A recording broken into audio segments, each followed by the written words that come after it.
अब अगले नेक्स्ट और one of the most important topic के बारे में हम लोग पढ़ेंगे, that is all capital goods are producers goods but all producer goods are not capital goods. देखिए, this is one of the very very important topic which has been asked multiple times by the CBSE board in the examination. So let us understand this topic. देखिए, producer goods are those goods which are used in the production of other goods. देखिए, producer goods में हर वो goods आएगा जिसकी मदद से हम दूसरे गुड्स का प्रोडक्शन कर रहे हैं। These goods includes goods used as raw materials by the producers like wood used to make furniture and goods used as fixed assets by the producers like plant and machinery। मैं यहाँ पे आपको थोड़ा सा break करके समझाऊंगा। जैसे imagine कीजिए, अगर मेरा प्रोडक्शन प्लांट है, अगर मेरा मिल है, मैंने उस मिल में ऑयल यूज़ किया, मैंने उस मिल में पेट्रोल यूज़ किया, मैंने उसमें इलेक्ट्रिसिटी यूज़ किया, मैंने उसमें और भी मशीन्स इक्विपमेंट्स यूज की। अब ये वो ड्यूरेबल गुड्स भी हो सकते हैं, वो नॉन ड्यूरेबल गुड्स भी हो सकते हैं।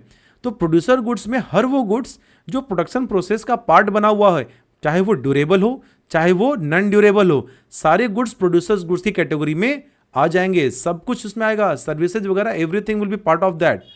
Unlike fixed assets of the producers, goods used as raw materials are not durable use goods।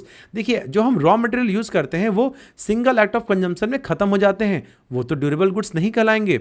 So these are single use producer goods, they can not be repeatedly use in the process of production. क्योंकि ये non durable goods हैं, हम इन्हें बार बार use नहीं कर सकते हैं। और प्रोड्यूसर गुड्स में ड्यूरेबल प्लस नॉन ड्यूरेबल दोनों आते हैं, ठीक है। Thus the same wood can not be use to make furniture. Fixed assets on the other hand are repeatedly used in the process of production. लेकिन जो fixed assets होता है, जो मशीन हम यूज़ कर रहे हैं, वो क्या है, वो तो ड्यूरेबल गुड्स हैं, उनको हम काफ़ी लंबे पीरियड तक यूज कर सकते हैं। सो ये कहलाते हैं ड्यूरेबल यूज प्रोड्यूसर गुड्स। इसीलिए जितने भी कैपिटल गुड्स होते हैं वो प्रोड्यूसर गुड्स तो ऑटोमेटिकली हो जाएंगे, क्योंकि प्रोड्यूसर गुड्स में कैपिटल गुड्स ड्यूरेबल गुड्स और नॉन ड्यूरेबल दोनों के दोनों गुड्स इंक्लूडेड होते हैं। लेकिन कैपिटल गुड्स में सिर्फ और सिर्फ ड्यूरेबल गुड्स होंगे, इसलिए कैपिटल गुड्स प्रोड्यूसर गुड्स हैं, बट सारे प्रोड्यूसर गुड्स कैपिटल गुड्स नहीं होते हैं। So I hope this concept is clear to you all. So let us move to the next topic.